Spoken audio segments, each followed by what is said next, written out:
2023 is over and a new year has begun. You probably have a whole list of New Year's resolutions, such as going to the gym and shrinking that inner tube, which has gotten more enormous thanks to all the Christmas cooking you shoved down your pie hole. And you probably swore to treat your family and friends a lot better. Well, you can add one more New Year's resolution to your list. Hi, SA here, and when I'm not sounding like a complete knucklehead on the computer, I'm also a published author, and I have a deal for you. Remember to get your copy of Glitch, a precarious duo, and its sequel, Glitch, The Future is Unwritten. You can get them on either Kindle or paperback. Both are available at Amazon, Barnes & Noble, and other fine bookstores. The links are down below in the description. You will enjoy this crime thriller tale of a kidnapped teen model and a reluctant jewel thief who are on the run from the law while on the treadmill at the gym. And I'm not just some one-hit wonder either. I have more books coming down the pike, so as long as I don't die in my sleep. Stuart? Stuart?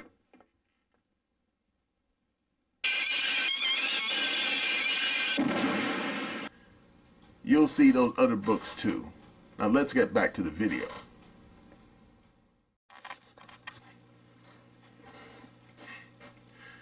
Hello again. SA here. What is affirmative action?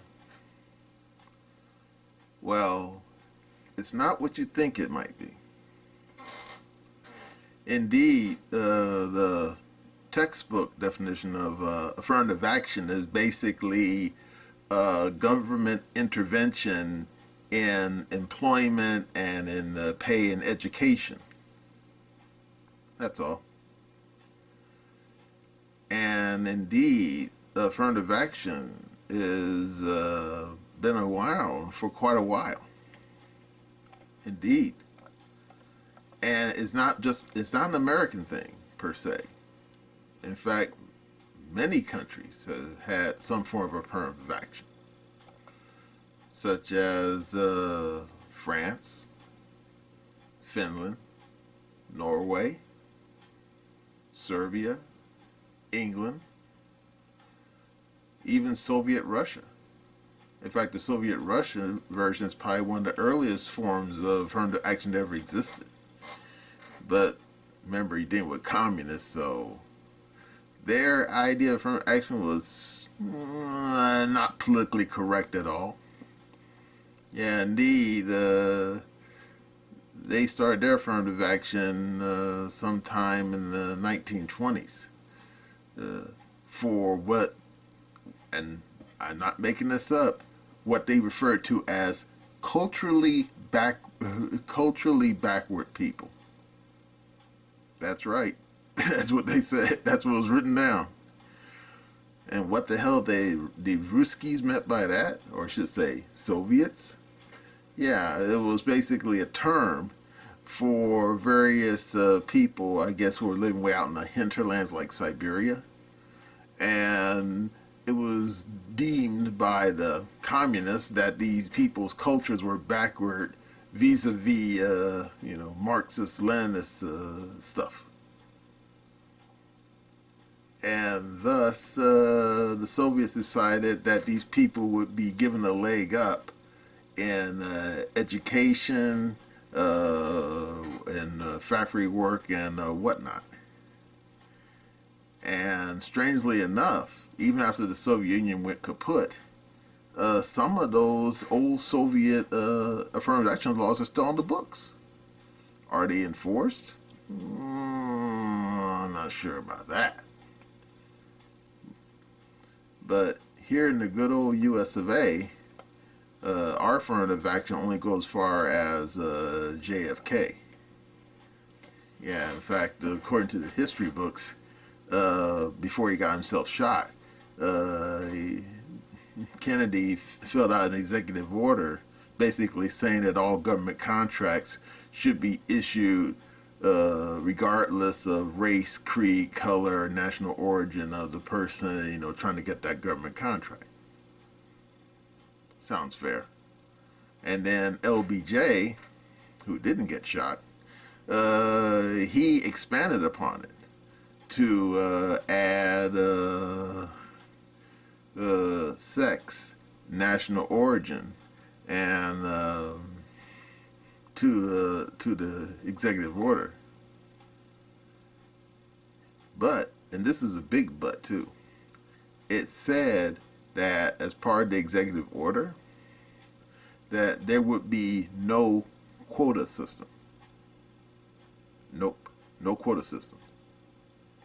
And indeed, his vice president, Hubert Humphrey, was quoted as saying that I will eat my hat if affirmative action leads to racial quotas.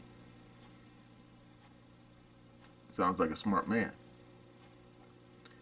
Now, when I was a kid, affirmative action was basically almost like a four-letter word, especially in the business sector. Because, as a little kid at the time, I remember hearing the term,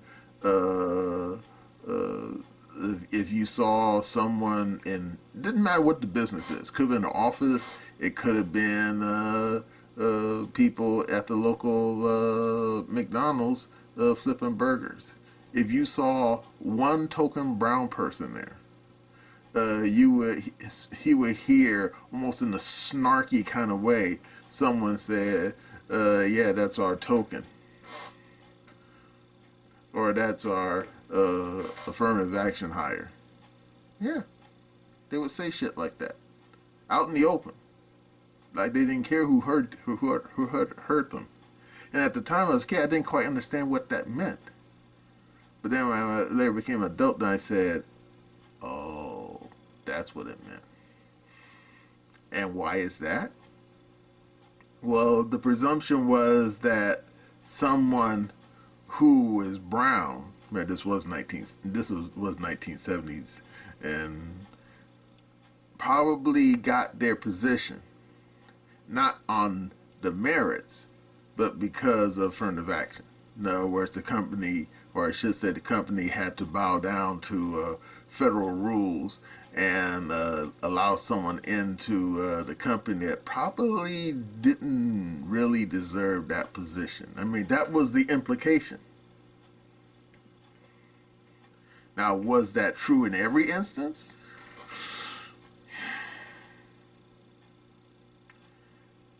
I really can't say. So there have been a few historical examples of people who got a job and probably wasn't and they weren't qualified for that job. Yeah, because I remember back in the 80s, I heard the story about this woman who was working for the Washington Post, and black woman too, and she got a Pulitzer. I say dope plus good. But then it came out almost immediately that she got a Pulitzer on a story that she made up. Now, how did anyone find out? I don't know. I remember they mentioned on TV news, they say, yeah, this woman was forced to give back her Pulitzer when the newspaper found out. They didn't say how they found out. They just said they found out that a story she wrote that she won the Pulitzer for was fake. Totally made up. Yeah, in fact,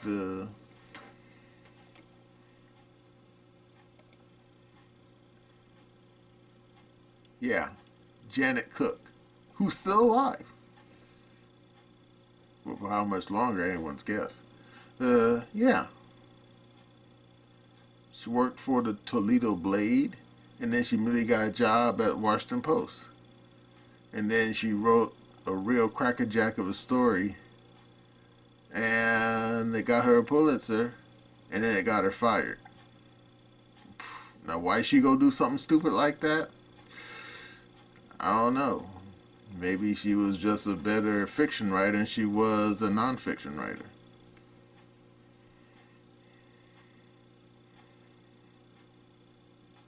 Now, is she the only example of someone who probably got her job by affirmative action and not necessarily on the merits? Probably.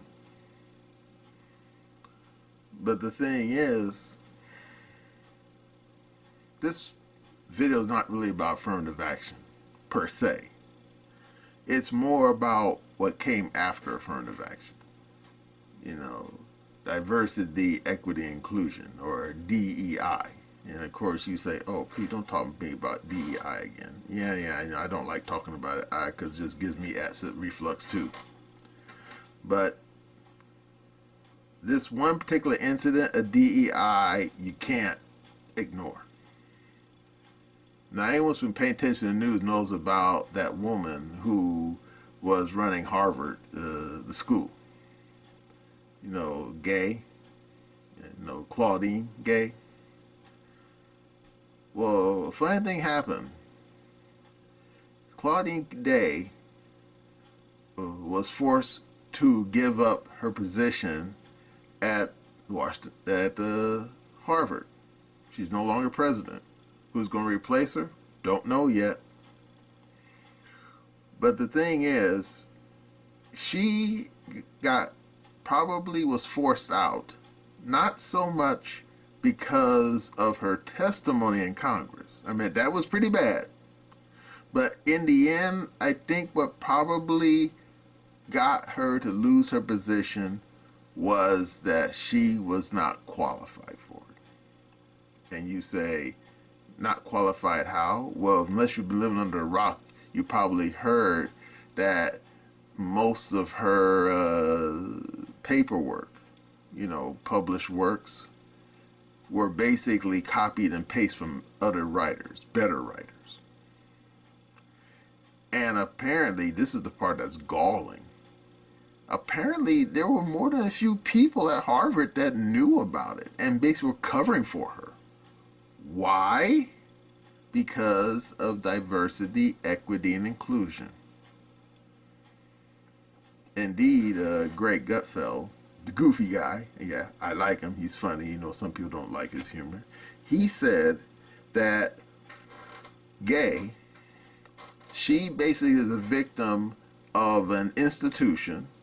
Now, let's not even play fancy dance. A white institution that, in order to fulfill its diversity, equity, and inclusion mandate, they had to find some brown people.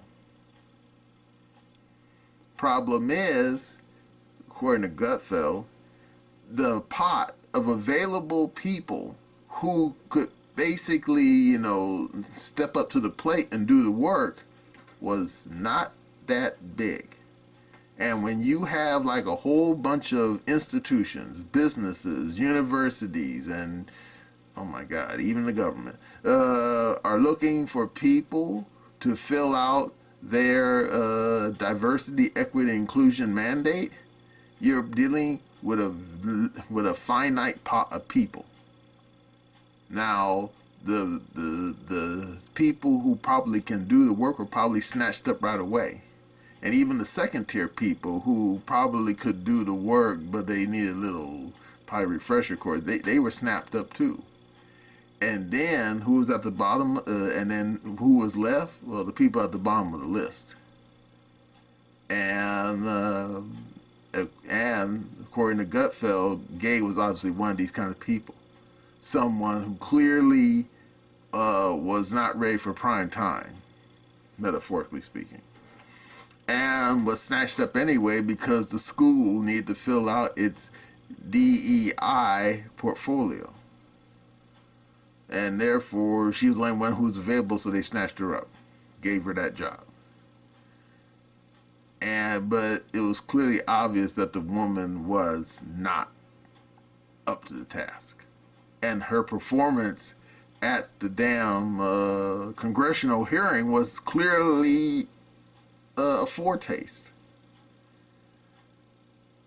And of course, back to Gutfeld, he said that what probably lost her job the most was not even the plagiarizing stuff that apparently some people who run the university knew about and was kind of okay with.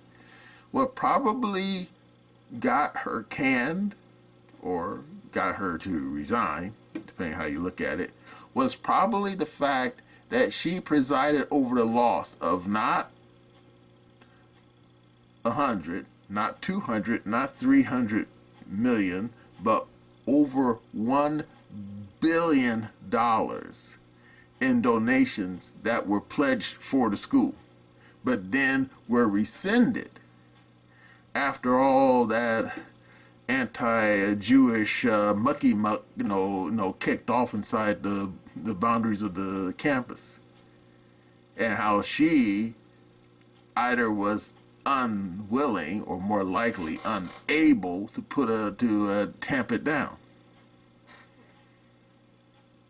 And remember, Harvard, it may be an education institution, but most of the people there are white.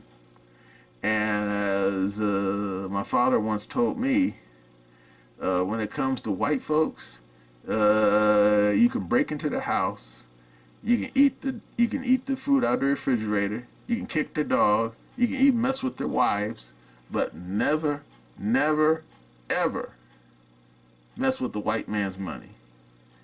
My father said, if you mess with the white man's money, the white man want to kill you, because that's what the only thing the white man cares about. He cares about that dollar. He wants that money. And you know what? Father wasn't a fool. And I think that's probably in the end why the woman lost her job. Is because she basically made the school lose that $1 billion+ in pledges. Yeah, $1 billion. That's a billion reasons to fire somebody or get them to resign. And I agree. But what was galling for me personally was what happened 5 seconds after.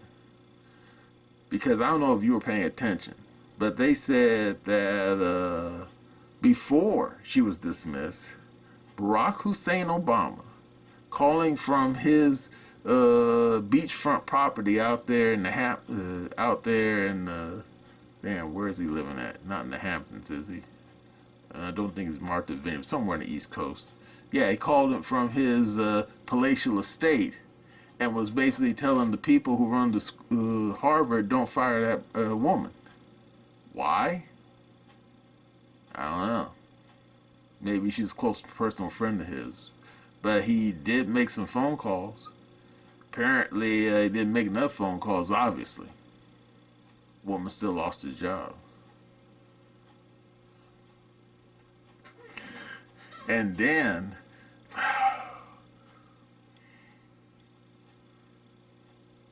the woman, in her resignation letter, instead of fessing up to basically her shortcomings, basically tried to claim that the reason why she lost her position was because of racism, which is rubbish. She lost her job because she lost $1 billion of the school's money. Okay, it technically wasn't their money yet. They didn't actually get their hands on it and put it in their bank account. But technically it was pledged to them. But yeah, that's why she lost her job.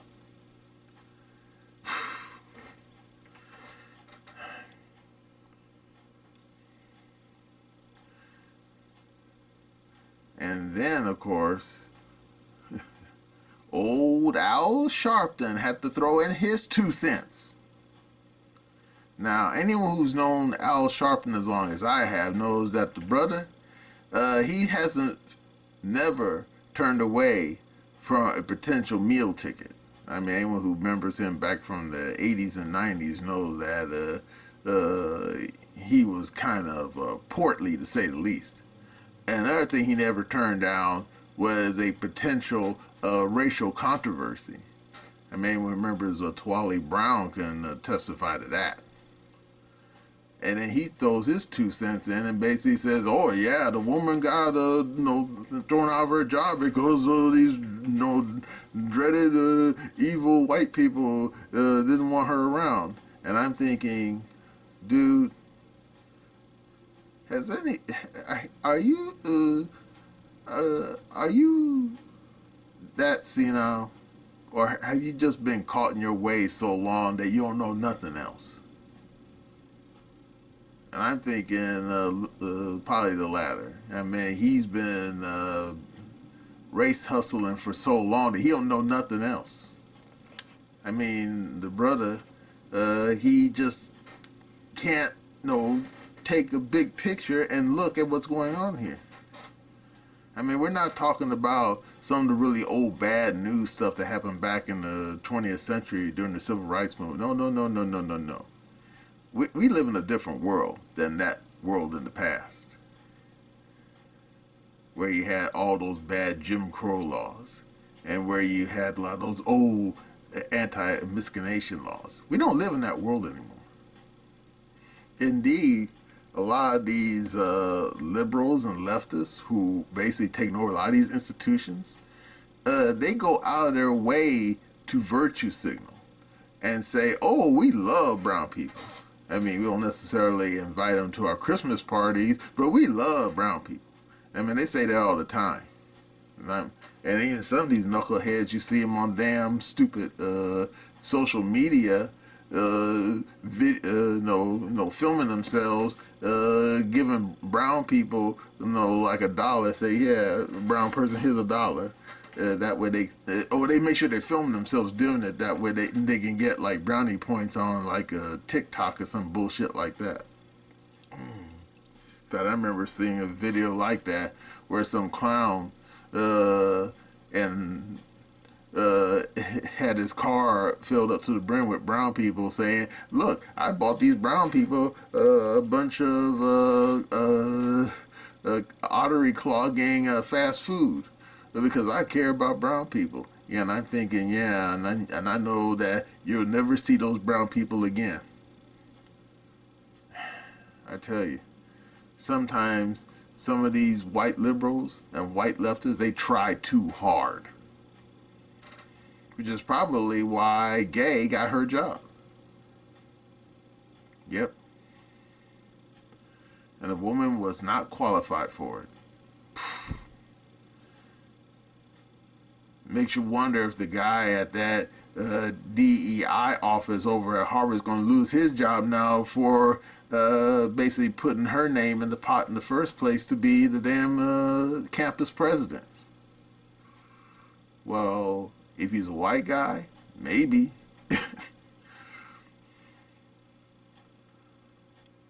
And of course, this mess keeps happening. Indeed, Jesse Waters, yeah, that goofy guy, he spoke about how a bunch of people over at ESPN lost their jobs. Not because they did anything wrong, no, because they were the wrong color. Yeah, in fact, the woman he was talking to who used to work for ESPN, she told him the story. She said that, yeah, the people at Disney, the parent company, they had an initiative, a DEI initiative, where they wanted more brown people, particularly Hispanics. Why Hispanics? I don't know. Maybe it was Taco Tuesday. But they wanted more Hispanic people inside ESPN. And according to the woman, she said what they did was they drew up a list of people in various, executive offices, probably the corner offices too, and dismissed them. All of them. Did they get a severance check or even fuck you very much as they kicked them out the door? I don't know. But then the woman said they brought in a bunch of Hispanic people. And she said that almost immediately it was obvious that these Hispanic people they brought in just weren't up for the job.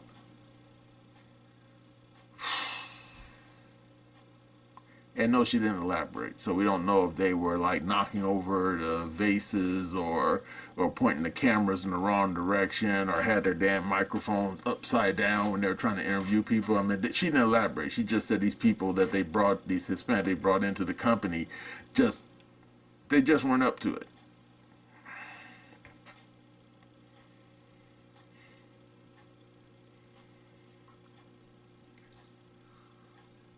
And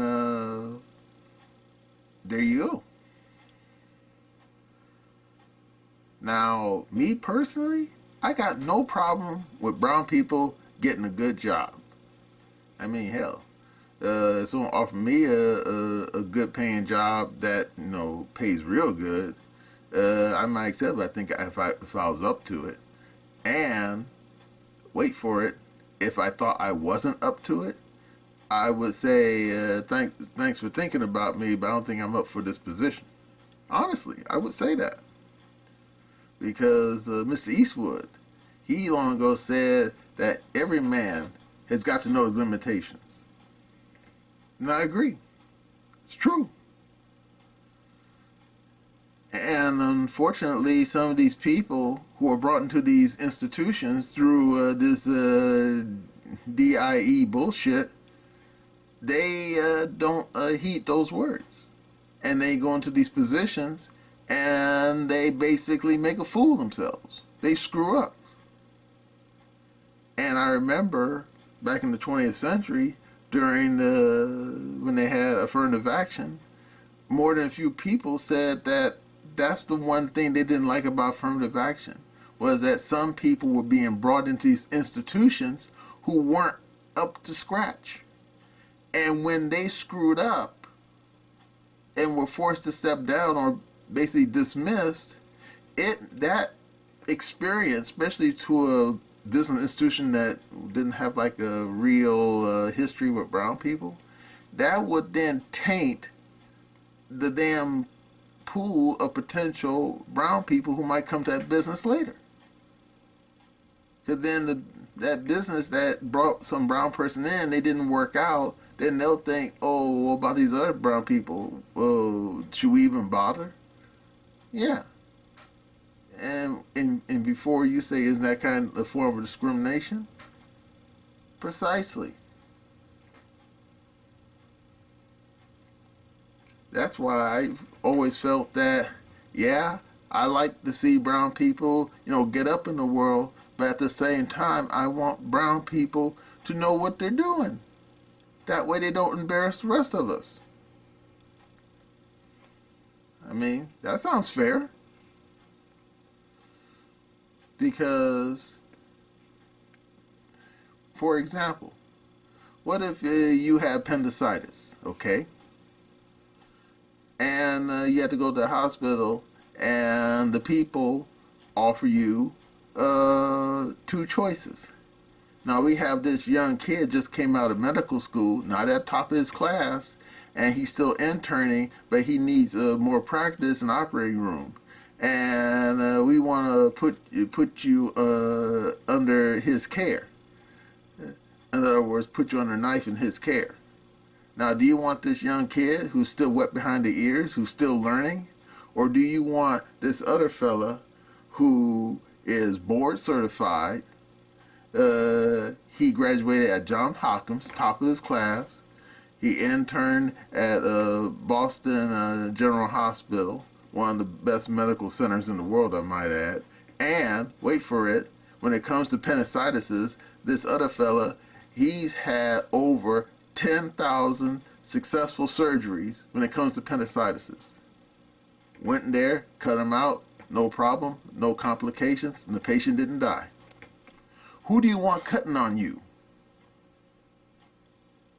Yeah, precisely. You want behind door number 2, not behind door number 1. In other words, experience means something. And doesn't just apply to brown people either. Also applies to women too. Yeah. Because, for example, remember those people who went down to see the Titanic and never came back? Yeah, you remember those people. They're in that weird-looking, sausage-looking submarine, and they went down there, and according to James Cameron, some of his homies said that, yeah, they heard a big bloop underwater, and everyone who knows this stuff said that, yeah, the submarine blew up. Well, what people don't talk about now was that most of the staff that helped build that submarine for that rich guy who also went down with the ship, which is kind of poignant since the captain of the Titanic the ship they were visiting, he also went down with the ship. But anyway, what they don't tell you is that that rich guy, he was perpetuating DEI. And you say, really? Yeah. They don't talk about it much, but if you go back and look at the whole incident, the staff of his crew that helped him build the submarine and then help him took it out to sea and put it under, they were all wet behind the ears young kids, most of them women. And oh my God, and there's one video the guy put out when he was talking about why he hired all these young wet behind the ears kids to work for his submarine company. He said that he didn't want to, he wanted to give young people a chance to start in the business, and he didn't want to deal with some old, crusty Navy guy who knows the in and out of all submarines. And I'm thinking, dude, if you're building a submarine to go to the bottom of the ocean, wouldn't you want this guy who knows everything about submarines to help you build your sub, dude? I mean, I don't know about you, that sounds like logic to me. But of course, nah, he hired a bunch of wet behind the ears kids who, oh my God, were making TikTok videos when their boss was at the bottom of the ocean, visiting Davy Jones. I tell you. And believe me, don't take this the wrong way, but the guy, that rich guy, he gambled and lost with his life. And I'm sorry to say this, but he got what he deserved. And you say, oh, that's cruel. Yeah, I know it's cruel, but he acted a fool, and he did the wrong thing, and he ended up paying for his life. In fact, now I think about it, he also paid his 3 passengers to pay with their lives too. Paying passengers, from what I recall. So yeah. DIE can definitely get you killed under the right, or should say wrong, circumstances. Or should I say DEI? I said DIE, right? Yeah, DEI. Sorry. Misspoke. But you could say that what happened to that gay woman is a teachable moment. And indeed, according to Tim Pool, yeah, I know I like to quote the guy, more and more of these institutions are quietly getting rid of this DEI garbage. Quietly. And I say good. Now, will it start happening in the university system? Maybe, if enough truly rich people who provide endowments for these schools start saying, you know what, we're not going to give you the $1 billion or the $10 billion or maybe $100 million because I'm a skinflint, unless you're going to straighten up your act with this DEI garbage. And I think that when you start messing with these institutions' money, I think they're going to get the message. And they may, I don't know for sure, but they may start acting right. And that's good. Because that's all we want is experienced people taking these jobs. That's all we care about. Now, of course, wouldn't mind having more experienced, more brown people in these positions? Of course. But we want people who are experienced too. I mean, that's all we want. I mean, just ask those poor schmucks that worked for that damn freight airline that crashed outside, I think it was Houston. Yeah, I think it was Houston. I think about a couple of years ago. Now, in that instance, the guy, I think he was from the Caribbean. I can't remember if he was from Barbados or Jamaica. The guy always wanted to be a pilot. And he came to the United States, went to pilot school, and unfortunately, he flunked. But then he went back and tried again. And according to witnesses, he barely graduated.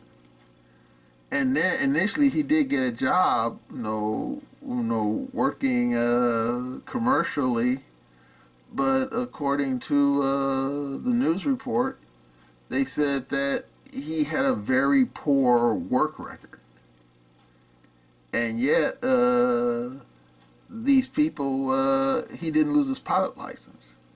He was allowed to keep it. He kept drifting from a different airline company to another, until finally, according to one witness who flew with him, they said that they could tell right away that this man, he didn't quite know what he was doing behind the wheel of the airplane. And I remember thinking, because this man who was his previous co-pilot, he said that, yeah, every time when they would run into any kind of situation, the guy kept doing the same thing. He would pull on the stick and push the throttle up on the engines. And apparently, I don't know what to say about that. And yet, according to the FAA, when he finally crashed his plane and killed himself along with his co-pilot, and outside of, I think, I can't remember if it was Dallas or Houston. Damn. They said that the plane stalled. Said the plane was coming in for a landing, and they don't know if he was flying too low or flying too slow, but the plane stalled out and it just dropped like a rock into I think it was I can't remember if it was a river or a lake, just outside the boundary of the damn airport. Killed everybody on board. And I'm pretty certain if that diversity, equity nonsense was not mandated, this poor Jamaican, I'm presuming he's Jamaican, who all he ever wanted to do, obviously, because they talked to his family, where they said, yeah, the family said that all he ever wanted to do was be a pilot. Now, if it wasn't for that DIE mess, I mean DEI. I keep saying DIE. I don't know why. He probably would still be alive, because I'm pretty certain the people at the flight school probably would have said, "Homie, you already failed this course once, and I'm sorry to say this, you're not learning your lesson. Therefore, we can't just make you let you walk out the door with a barely passing grade." I mean, that's what should have happened under normal circumstances. But because of that diversity nonsense, I'm pretty certain these people at the damn flight school was probably not given much of a choice to push this guy out the door with his certificate, even though they probably felt in their gut that this guy was probably going to end up crashing his airplane sooner rather than later. So yeah, I'm all for diversity, but I want people to have be qualified. I mean, is that too much to ask? And it's not just me. I'm thinking, oh, you out there too. I mean, next time you go to the hospital, you want the most experienced guy, right? Next time you go to the airport, you want the most experienced guy flying your airplane. You don't want some schmuck taking hold of the damn wheel of the airplane and say, hey, let's see what this does at 40,000 feet. You don't want that. No, you want people who know what they're doing when they are taking these positions. That's all you want. You just want the best people for the job. And that also applies to something as mundane as someone running a cash register at the damn McDonald's. I mean, you want someone who knows how to add and subtract, right? That way they give you the right change. You'd be in a rather sorry state if you got some clown who, after you bought your quarter pounder without the cheese, along with the fries and the damn and the vanilla shake, and then the clown, after you gave him your money, they give you back the wrong change. They can't add and subtract. I mean, you got a very serious problem on your hands at that point. So yeah, I'm all for diversity, but I'm not into just hiring any old schmuck off the street and giving them a position, and they're just not up to it. Yep. Well, hopefully these damn clowns at the university learned their lesson, and hopefully the next president of Harvard knows what the hell they're doing. And I think the student body would appreciate it too. Unless, of course, there's some woke weirdo, which means, well, you can't placate those knuckleheads no matter what you do. Well, that's all I have to say about Miss Gay and her, what they say, the briefest tenure of any president of Harvard in Harvard's history. And remember, Harvard's been around since the 17th century, so it has a very long history. But yeah, they said on the damn news that she was like not even there 7 months.